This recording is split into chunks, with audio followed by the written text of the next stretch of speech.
Joining me now for the Future of Workers newsletter and podcast is Marni Baker Stein, and she is the Chief Content Officer at Coursera. I appreciate you joining me, Marni. Thank you. Thanks for having me. It's been a while since I saw you, and so it's really great to have a chance to sit down and talk with you. Yeah, it's great to be here. So, in June, Coursera put out its new report, the Micro Credentials Impact Report 2026. And I want to talk a little bit about what your findings were, but I want to point one thing out as we start. I thought this number was just pretty dramatic. 94% of employers are willing to offer higher starting salaries to grads with micro credentials. So I think setting the stage with that really seems like micro credentials are at their moment. This is their moment.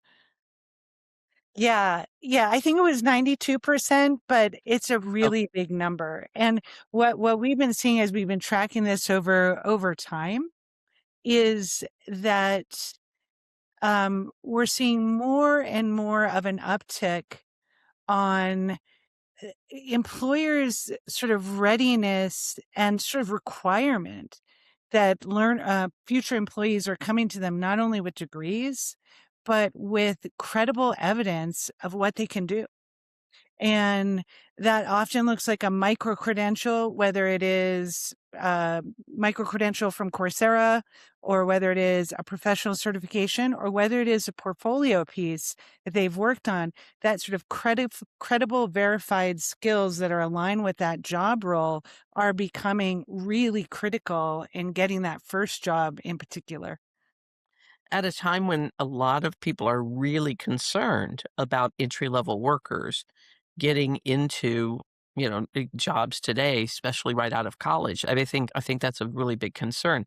How do you then signal what kind of cr- maybe what kind of skills are being asked for so people can start thinking, oh, if I get this skill right here, this micro credential, that's going to help.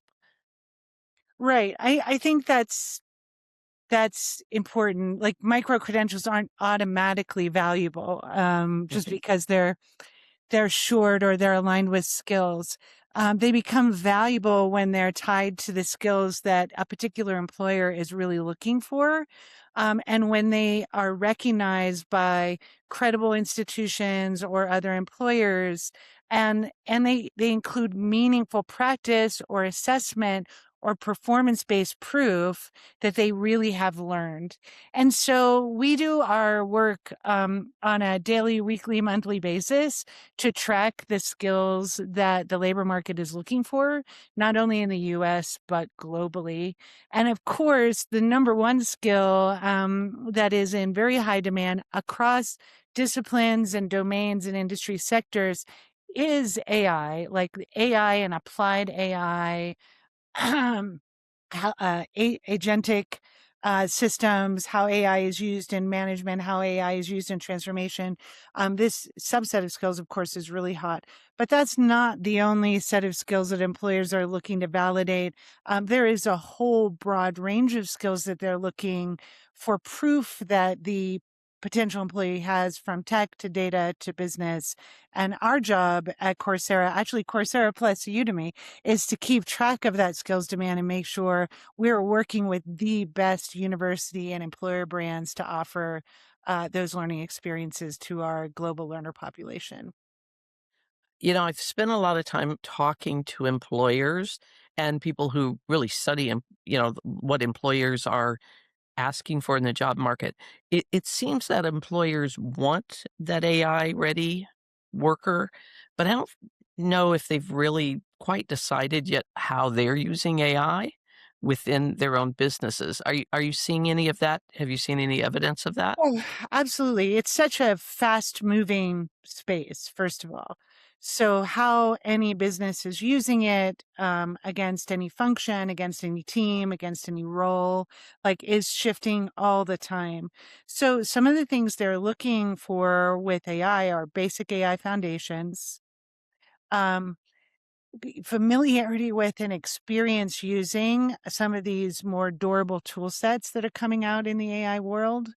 as well as the mindset and the critical thinking and the sense making that one needs to not only to effectively use these AI tools, but also to have that sort of um, agility and tolerance for ambiguity that it takes to not only, okay, I know this tool now, but I need to keep learning this tool and other tools in this fast moving space. So they want people who can do that and who can, importantly, take those tools and those new AI powered capabilities and apply them effectively in problem solving, in teamwork, and in the everyday work that they do, whatever the field is. I think that adaptability is it definitely echoes what I'm hearing from the employers, given that they are still experimenting and they're trying to figure it out. And you brought up that AI is not the only skill out there that employers are signaling that they need. What are some of the other micro credentials that might be valuable not only to the entry level worker, but maybe someone who's mid career and is trying to make a maybe a shift? So employers are looking for a whole range of skills, and it's really critical when you're looking for a job that you're identifying that skill profile for any given job or any given company that's going to put you in a good position to win. And so we talked about AI. That's already a broad range from AI literacy to prompt and context engineering to AI assisted software development, AI assisted data analysis. So that's already a broad field. But in addition to that, what we see is employers are still looking for cloud architecture, cybersecurity. They're looking for DevOps and platform engineering, network and IT operations, project management, as well as critical skills around business analysis, financial analysis, and even skills located in sort of that entrepreneurial space that really prove out that this prospective employee is ready for a work environment where things are changing all the time and they need to lead through innovation, come up with great ideas, and then own them forward. How are you aligning with industry? How are you working with maybe a particular industry? You mentioned cybersecurity, and that's, I know there's a critical need for cybersecurity workers in all levels. And a lot of times when we talk about cybersecurity, people think of big government projects and that, but even small businesses need that even a small business needs that cybersecurity person. Yeah. So I feel like we're in a great position at Coursera plus Udemy to be monitoring and sort of measuring changes in the workforce globally and bringing those skills signals back in to reason about like what are the skills and credentials that are at the top of the list as we are working on our portfolio. What are those signals? So we work directly with our university and industry partners, um, um, places like Michigan, like Yale, like Penn, but also Google, Anthropic, many other, IBM, Adobe. And so we're working with our content partners, people who are making these credentials, and talking with them all the time on what they see coming next. And they all have really interesting perches. But we are also bringing in third party data around actual labor market practices, what employers seem to be looking for, not only in the US, but globally. And we also have our whole enterprise business where we're gleaning insights from our enterprise, employer, government, and university partners to understand what they're looking for and what our consumer learners are looking for. So we have a rich array of signals that we're looking at, and then we're understanding by region what really are the skills and credentials that are in highest demand that learners are looking for. And then we go out and sort of make sure that we're acquiring the right partnerships, that we're building the right content and credentials, and we're in some cases producing the skills and credentials based learning experiences that we see people need and that they don't just need or think they need them, but we see there's a real value in having them. When the learner comes to you and they take the micro credential course, how do they get maybe the real world part of that? How do they how and then how are they assessed so the employer knows, hey, they can do that job now? So we're feeling really confident in the real benefit of taking these micro credentials with learners. I think you probably read that 85% of US graduates with micro credentials report securing a role that's aligned to their field within 12 months of completion, which is that is a really impressive number.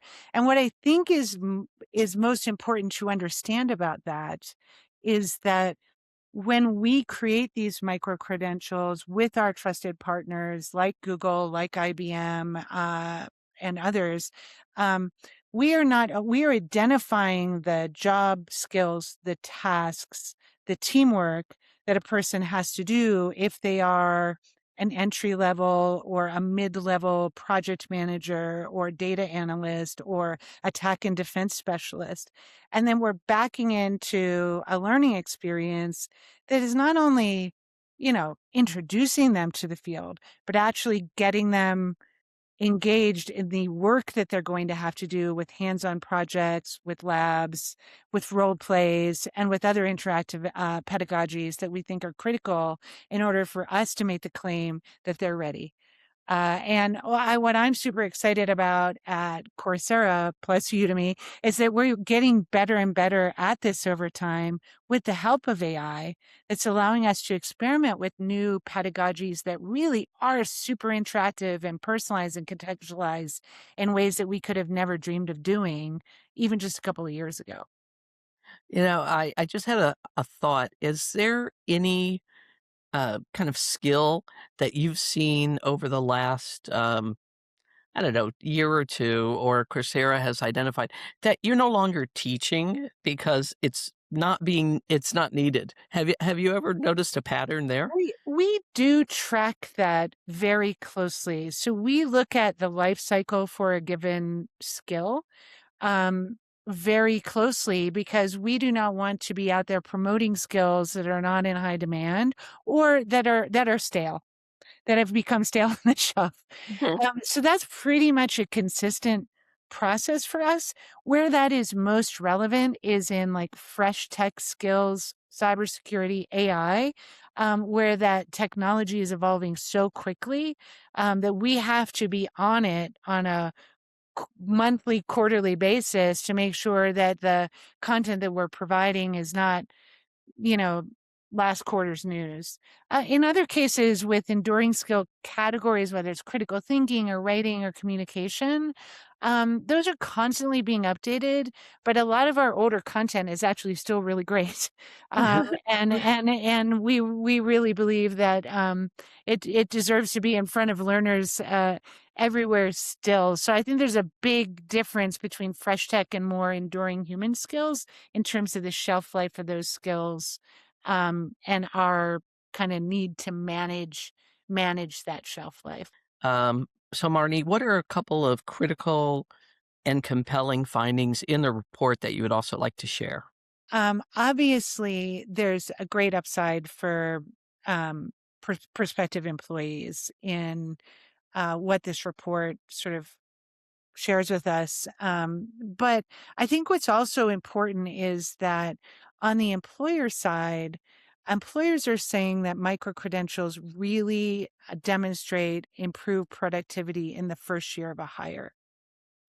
That is 79% of US employers and 92% of global employers.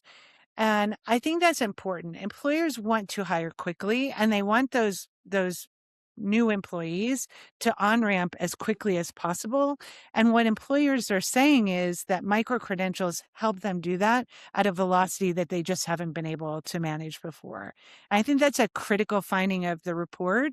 That's important for both prospective employees to hear, but also for employers to hear as well.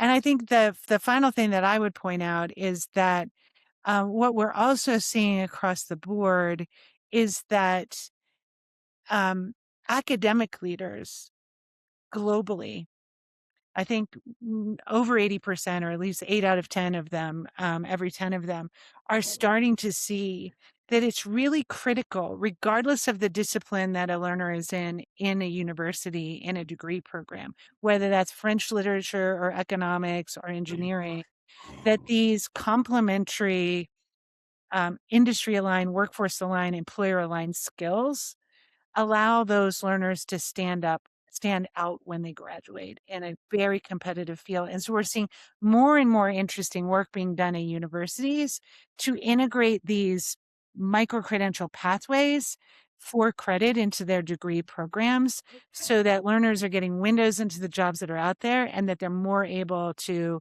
win those jobs when they graduate or whenever they're ready to join the workforce. And thank you, Marni, for being with me. I've been speaking with Marni Baker Stein, Chief Content Officer for Coursera. Marni, thanks for sitting down. Thanks for having me.